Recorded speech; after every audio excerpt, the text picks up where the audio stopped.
talking about industry trends. And for those of you that are familiar, at HomeAway Software, for the last 3 years, every December or January, we publish an industry trends report.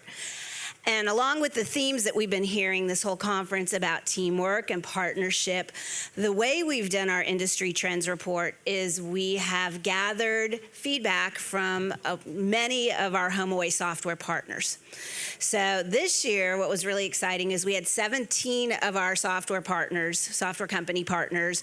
Some of them are channel partners, distribution partners, marketing partners, and they gave us what they were seeing as their trends. They gave us content. They shared research with us. We took that as well with HomeAway software research and HomeAway research, and we put together the trends report.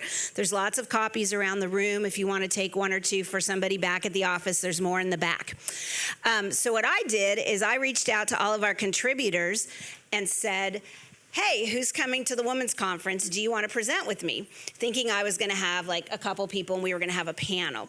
But in good partnership, we have a lot of us here today. So we knew that we couldn't do a panel that way. So we're going to kind of do a power round. And every one of these folks has brought one or two trends that their company is seeing, as well as tips on how you can leverage these trends. But because we knew it was going to be a little bit mayhem, we wanted to go ahead and make it even crazier. So you have bingo cards in front of you. And there's some extra pens on the sides of the tables if you don't have it. So throughout the presentation, so for instance, if I say tea time, probably about half of you have tea time on your bingo card. You can mark off your bingo card. When you get bingo, just raise your hand, and then we've got Megan who's going to pass out prizes, and we've got about 20 prizes, which of course are branded. But we also have a great ice bag in case you're going out on, Bourbon Street later. We've got a DOP kit, we've got headphones, so we've got some fun things to share with you guys. And yeah, she'll just bring it out to you until the prizes run out.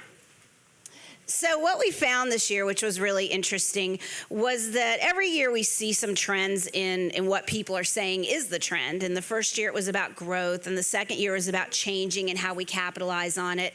And this year, most of the trends really boiled up to how do we meet traveler expectations? They're changing. And what we found is there were really 5 themes that supported that. One was instilling trust. Another one was safety. Another one was incorporating technology, simplifying operations, because as we have to do more to meet the needs of our guests, we also have to find a way. We're getting squeezed, right?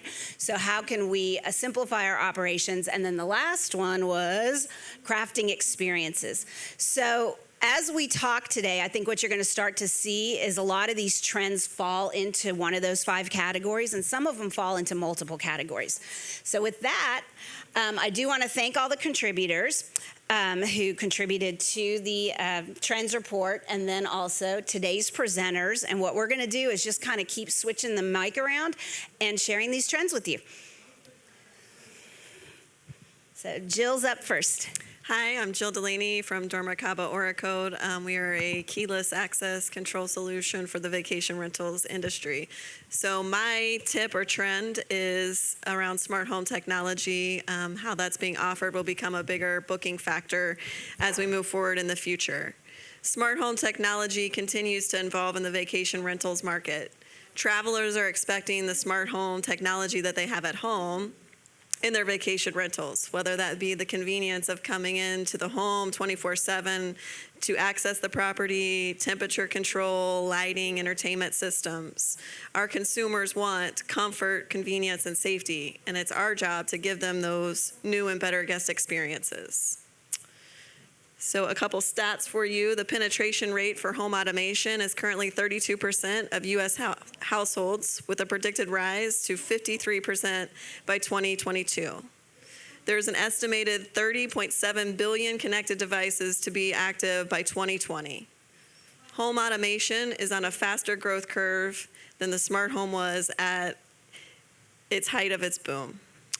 And 1 in 4 Americans already owns at least one smart home product. So travelers are willing to pay more for these amenities, and one of those being security and monitoring features.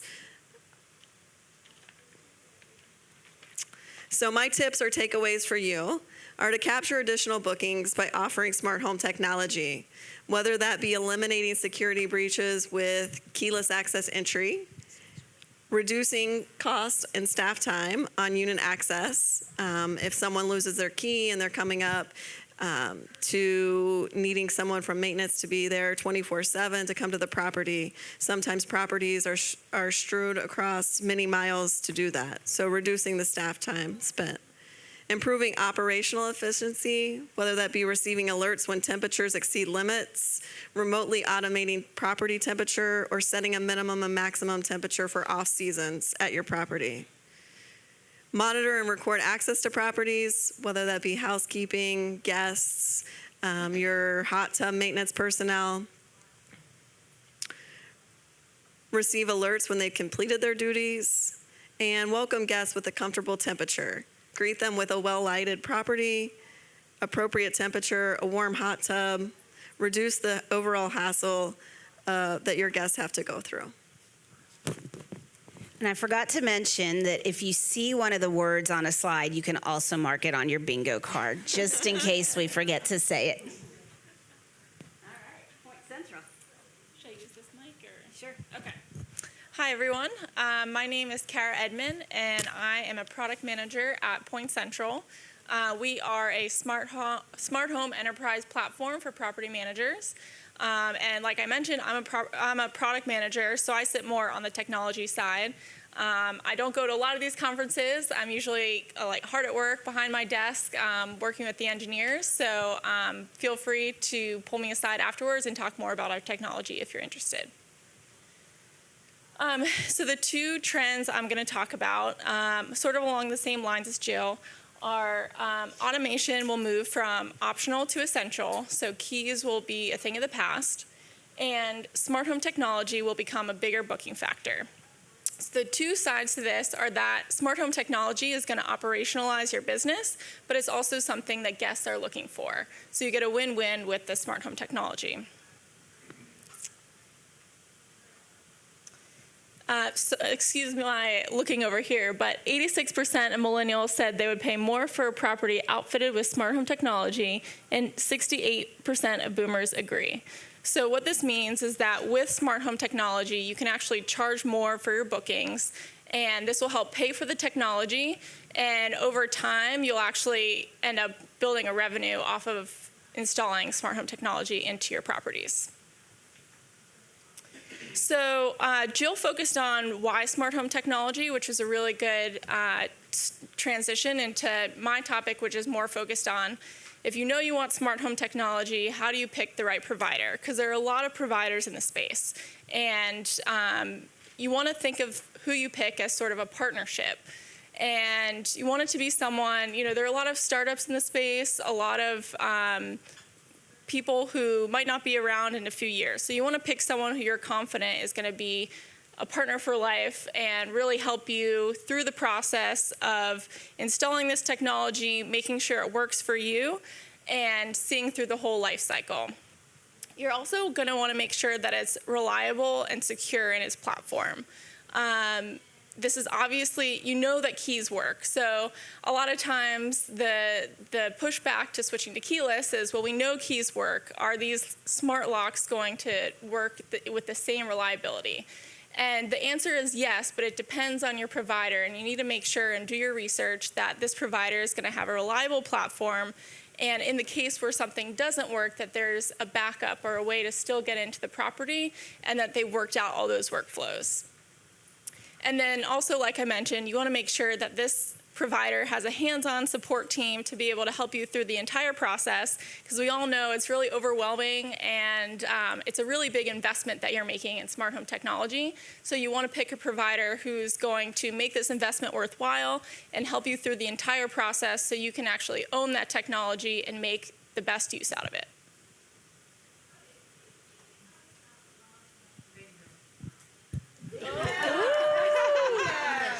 Winner. And you get the party bag for Bourbon Street. A cooler bag. All right, noise aware, Christine. that transitions really well into me. So I work for HomeAway, and I'm the head of growth, and we're basically international party poopers. So we have a noise monitoring device that detects when people are throwing a party or being really loud in your property. Yay! More bingos. I think I said 2 of the keywords. So we can detect that and then alert you, and we work with both enterprise property managers and homeowners. So one of the key trends that we've kind of seen in the industry and think will kind of increase this year is with the increase in tourism, there's kind of this balance in communities to make sure that we're still keeping these communities sustainable. So sustainable tourism mixed with the balance of keeping the community the way that it is.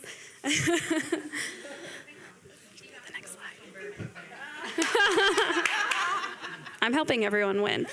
Checking all these cards. Yeah, I got bingo too. I got a couple words.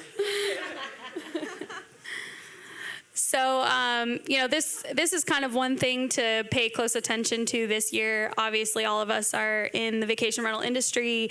Reputation matters a lot. And so managing just how vacation rental managers in your community, like coming together with other property managers or homeowners and making sure that they're keeping consistent standards. I know Tammy spoke earlier about some of those standards, but thinking about them on are they being responsible and how they're renting their properties? It's super important, and I think the larger OTAs are also going to be paying close attention to this year, because every city that bans short-term rentals or vacation rentals really kind of hurts, our ecosystem even more. One of them is South Lake Tahoe. We kind of talked about it in an earlier session today. They banned short-term rentals in December. It was only by 58 votes, and the city estimates they're going to lose about $4 million. And one of the managers was quoted in VRM Intel saying, if only he had done something sooner. And even when you get a small inkling that something's being talked about, it's good to be proactive. So that's really the best tip. There's a couple other regulation tracks, one tomorrow with Greg Holcomb from VRMA, and that's a really important one to go to so you can kind of learn about these things and be prepared when it does hit your city, because at some point it will, and we all have to kind of be prepared. So.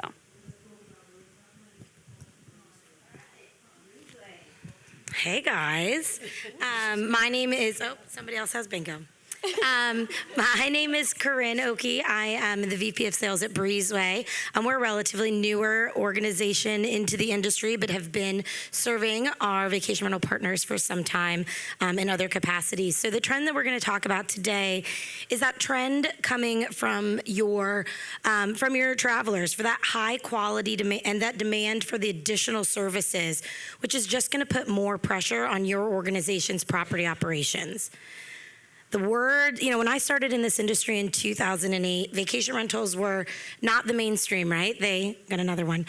They were around, they existed. There were lots of really established companies who were already doing this. But at this point, we've lost that alternative accommodation moniker, right? This is you have travelers who are going from hotels to vacation rentals and back and forth. And so one of the big trends that we're seeing is really driven by that convergence, not only between hotels and vacation rental managers, but that convergence between property managers or vacation rental managers and hospitality. We've talked a lot about hospitality today, and as those consumer expectations just continue to increase, we're seeing that push for quality really go up and above where it's ever been before. And these things are really going to continue to put strain on your teams, and so it's really important to make sure that you've got the right processes in place. Travelers still want that unique experience that they get when they stay in your vacation rental, but they also want those amenities and the services that they're accustomed to when they check into the Ritz-Carlton. The thing is that hotels have noticed this. It's not something that's going unnoticed. We see that as folks push for regulation. We see that as folks talk about issues and want to really dive into this. That's because they see that there's an opportunity, and so hotels are also getting involved in the vacation rental space. And so that puts more and more pressure on you guys to really make sure that you're at the top of your game. And that limelight, as as expected, as I just explained, has a cost. So that consumer expectation is just going to continue to increase. They want that quality experience. And we actually did a survey last year, and 33% of the respondents actually said that the hardest part of their job was keeping up with the property care and the operations of their business. They spent more than half of their time on maintenance, on housekeeping, whether it's callbacks, whether it's making sure that it's done right and that your brand standards are being met through that turnover process. So one of the things that I think is really interesting is those higher consumer expectations obviously pushing us to up our game, but in doing so, it gives you guys an opportunity to increase the efficiencies of your staff. And we've seen that even with a 10% improvement, which may sound like a lot when you're not, 10%, that's not that bad. But clients are actually seeing almost $30,000 a year in savings from those operational efficiencies. So as you think about what could you do for your business with 30 grand, there's probably an awful lot that could be done. So 3 words that really are encapsulating what we're seeing. Brand is king. Managing that quality and the consistency that you deliver that represents your brand is really, really important because those guests are going back and forth from the Ritz to the vacation rental. And their high standards are putting us at a little bit of a disadvantage, or you guys at a little bit of a disadvantage, because your inventory isn't in one building. It's not 500 rooms. And if a double bed isn't ready, I'm going to put you in a king, and sorry, I'm not sorry. We had the experience yesterday, and okay, I guess. But you guys don't have that luxury. Your properties aren't in all cases in one building. They're not all the same. They're individual owners. And every unit is unique. And so to tell a family who spent so much time researching on your website, on HomeAway, on any other channel that they may find you on, that I'm sorry, that house is no longer available, puts you at a disadvantage right from the start. Which again, as I said, is not really a problem that our hotel friends are experiencing.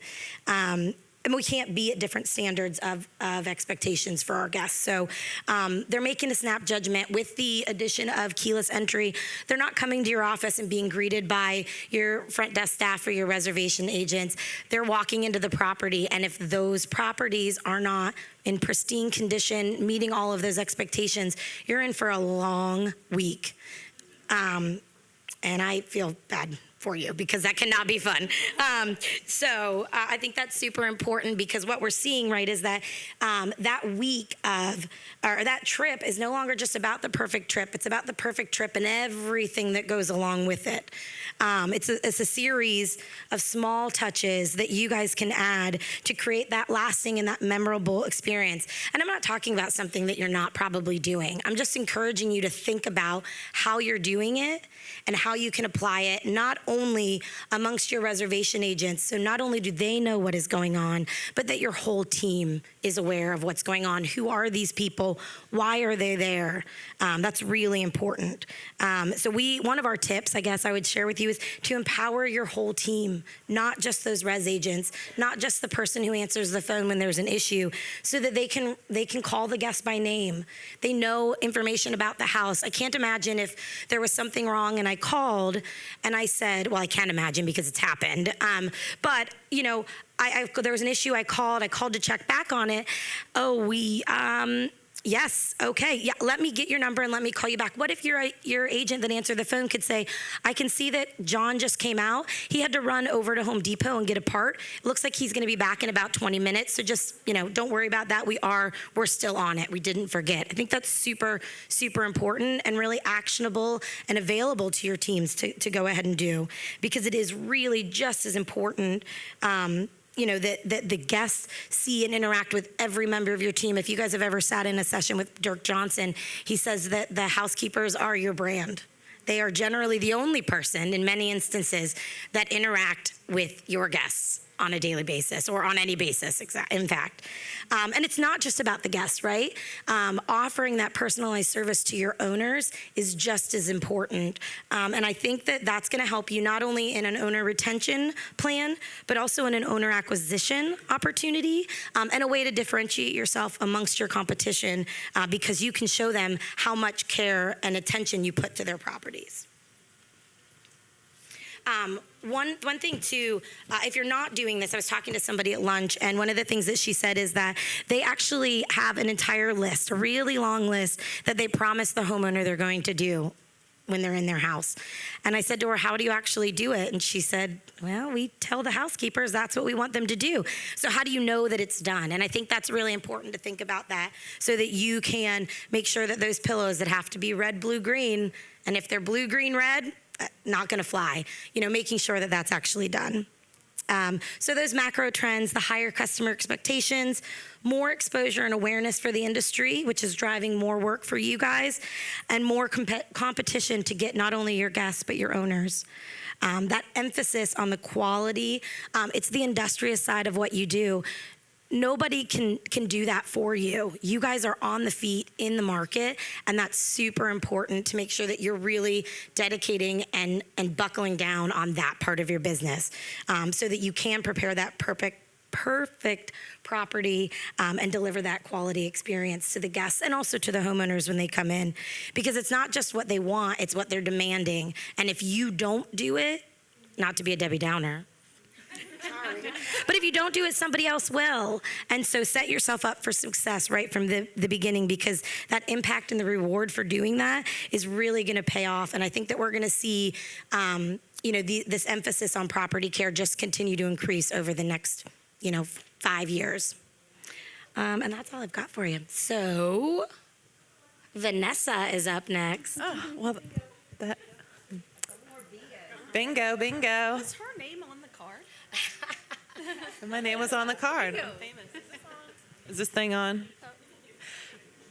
So I think that's actually a really good lead-in, because my 2019 trend is, I feel like there is going to be a lot, especially in resort markets, a lot more competition with hotels and vacation rentals.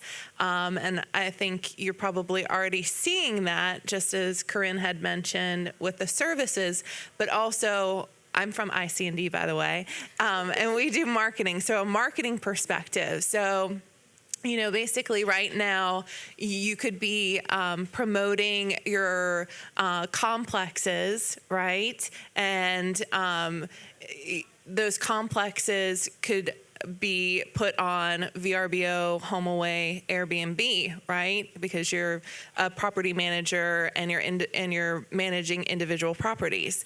Well, Hilton has a resort right next to you, and why can't they put their inventory out on VRBO, HomeAway, Airbnb? All they'd have to do is work with the channel distribution agents, and so that's going to add a lot more competition to those mediums, which I feel like is an opportunity. If you are in that marketplace of, like, Myrtle Beach, for instance, there's a ton of what they call condo hotels. And so, if you're an individual property manager operating as a hotel, it gives you the opportunity to put and market your properties out there. But as property managers who have been doing this forever, it is that opportunity to really go in and brand those properties uniquely. So I feel like that is also a trend of having almost like a brand manager for your rentals. And that doesn't have to be just with resorts. I mean, it really goes more with homes and the home rental market, where you are working with your homeowner and developing that brand together. So, like in Deep Creek, for instance, where there's no place like home, and bringing in a theme to that property, a unique experience to that property that not only will spread across social media because people are having such a great experience there that they want to tell their friends about it, but across everything. And so, I stayed in the Outer Banks a number of years ago, and there was the pool table from the Hustler. Well, that's what I remember. So why not take a key aspect like that is so memorable, and brand and theme your vacation rentals with that aspect? So I feel like that is definitely a trend. Markets like Palm Springs, they do this awesome. So definitely check that out. And then next slide, I know everybody's going to talk about voice search. but I was kind of hoping I would talk after them. But the reason we got a bingo there in the middle. Oh, bingo up front too. Bingo's all over.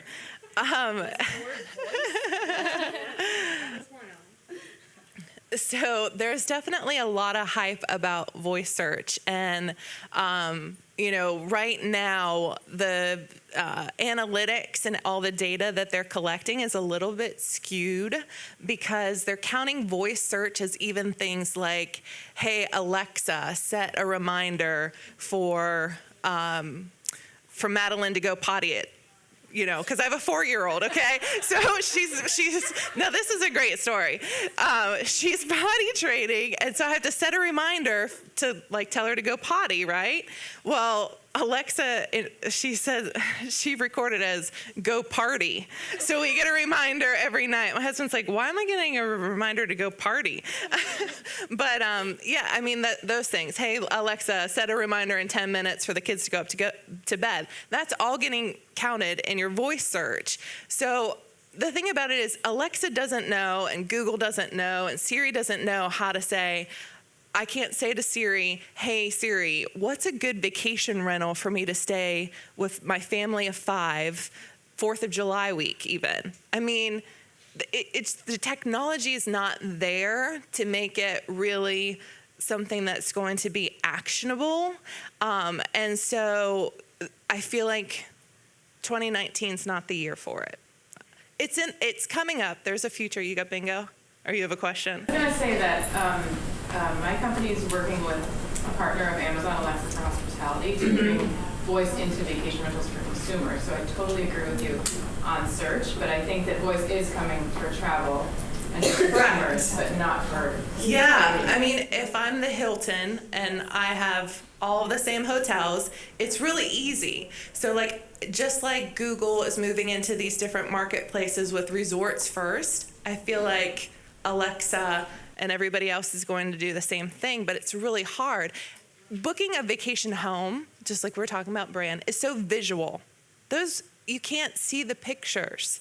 You would have to have been there before. So it could be in your guest portal or whatever kind of guest app, post departure, "Hey guys, really enjoyed your stay. If you'd like to rebook this now, I can have a vacation rental agent call you in the next hour, or I can just go ahead and book that for you and send you a receipt." Does that all sound good? So I feel like that technology for that kind of thing is almost there. I mean, especially if they're working on it with Amazon. But yeah, I mean, that's where I kind of feel like all of this is going. I'll let you guys talk more about voice search, because I know I don't want to overlap with the blogs and everything. Yep, and I could talk about voice search, but I don't have that on my slides. But I will say that, so Blizzard Internet Marketing is digital marketing and websites, just like all 3 of us right here. And you see us just palling around because we're here to help you, right? And we love talking brands. And Blizzard is part of Red Awning, and Red Awning has a program with Amazon for hospitality, and actually Amazon's also identified, and Google. They have devices so you can visually see from the verbal searches. You can see what comes up. So you speak and it appears on the screen, and whether magic really happens or not is a question. But in any case, that's all I'll say about voice search. And Elise has got the best content for that, so it's coming next. But what I do get to talk about is the Debbie Downer part of brand. Oh, yeah. And that is about safety and trust, what not to do. Okay, there are certain things that will damage your brand. And some of it is pretty self-explanatory, and some of it is shockingly not. But I would say that, the biggest trend that people are asking about the most in this industry, all across the industry, is about regulatory battles. What do we do about all of these cities and towns thinking of banning vacation rentals or doing crazy things like in Tahoe? That was crazy. because it depends on, vacations. That's what most of the town thrives on, right? So if you are doing things that damage not just your brand, but also the industry from the perspective of not being safe or conveying trust, then that is going to hurt all of us for a traveler's experience. And where are we on the slide? Right there, this thing. Okay, so my story is not as funny as Vanessa's. I do not have a 4-year-old. But I was on a ladies' trip, and we rented a vacation rental, and around 11 o'clock at night, we're still just chatting away in the kitchen, beautiful rental, everything. We're just standing around the kitchen island, and at one point, one person looks up towards the ceiling, and she looked like a deer in the headlights. Well, we had rented from a male host, and there is a camera, just like this, watching us in the kitchen. Okay, so if we want to talk about privacy and we want to talk about perhaps people that have never stayed in a rental before having an experience like this, they are probably not going to stay in another rental again, or they're going to be very wary about doing so, right? If you want to really compete against hotels, hotels have regulations. You can have a camera in public areas. You could have it probably outside the front door, but you get into a certain area where you have an expectation of privacy and they violate that privacy, I mean, that part damages everybody. Right? So that's definitely one thing not to do, and I think that most people in the room know it, and yet you have to realize there's a significant number of people out there that just have no clue, and that's also part of this whole industry. So what do you do as a result? You make it clear, on your website and all of your marketing what your policies are, that they will have an expectation of privacy. Those kinds of things will not happen when they rent from you. Right? And there's also additional things on your website that also signal whether you are a professional company or not. So there's this HTTPS that is in your URL. If it's not in your URL, it comes up as not secure. And that is not a good message to give anyone when they're going to be putting a credit card into your website, right? And also they want to know that they're going to have a very good, safe stay with you. So that is very, very important. There is a stat, 82% of people do leave the website if it's not secure, because people are savvy consumers now. So that's a big consideration. The next slide is talking about something that came out in 2019 or 2018, which is GDPR. And people think, oh, that's just the European rule. Well, the European rule, it was the General Data Protection Act, but they're very concerned about privacy, by the way. So is this country, we all are. And, Facebook and Amazon and Google, they're all getting pulled into, Washington, D.C. to defend themselves. GDPR is a European standard that it allows you to protect consumers' data for European travelers, but by the way, it affects U.S. travelers. And by the way, California enacted something that's very similar to what is enacted in Europe. And it's going to only increase. You want to talk about a trend, that trend will continue to increase because people are concerned about privacy, and when privacy is violated, it's a pretty big thing. The next slide talks about PCI. So this is for your credit card standards, but actually there's additional standards that came out. And I do have a checklist at blizzardinternet.com if you'd like to go and check that out and download it. Make sure that you are meeting all of those standards on your website. Because again, if you really want to make sure that people continue to rent from vacation with vacation rentals and can feel secure about that and compete against hotels, which by the way do make sure that they do all of this, right? You want to make sure that your website and all of your marketing is in compliance with the new credit card standards that came out. So in summary, it's about safety and trust. You've got a privacy policy on your website. By the way, most people need to do that for their ads that they're running, and so that privacy policy needs to be there just for those ads. They're called remarketing ads. If you're not doing them, you should check them out. Come see us. Your website needs to be HTTPS. Your website also needs to comply with PCI standards. And don't forget about doing and complying with GDPR as much as you can comply with GDPR, but it has to do about protection of email addresses. Just because someone booked with you, you can't just email them now, really. I mean, that's what GDPR for Europe says. That's part of what the California regulations are, and it's going to be rolling out through the rest of the country. So get ready, get that in place, and don't be the one that gets fined. Google got fined just this month. It was $50 million, which, by the way, probably isn't that much money for Google. It would put a dent in most other people's pocketbooks. And with that, we're on to Elisa. And I'm going to be that person because I want to see my slides. Sorry, guys, no judgment zone, right? No judgment. And I am not going to talk, no, I'm not going to talk about voice search, but I thought about something funny I could do right now. And I'm going to see how many people have iPhones and have them turned on right now. Hey, Siri, Google Blue Tent Marketing. Did anybody's go off? They're so good. No? They know their voices. Oh. Say, hey Siri, and then pause. Yeah. Say, now I'm not going to The experiment failed.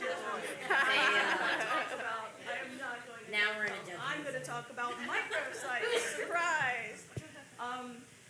Microsites, a site independent of your main domain that features more focused content in order to highlight something specific. Sorry, can you guys hear me okay? I do have a pretty loud voice, but thank you. So does anybody in the room have a microsite or is familiar with the microsite concept?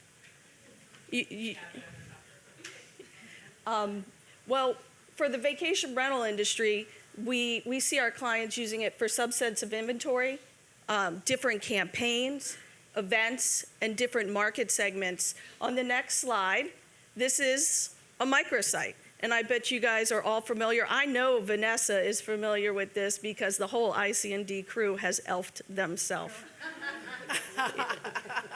You deny it, it's true. I've seen it. I'm biting my tongue. So Elf Yourself is actually a microsite for Office Max, Office Depot, Office Max.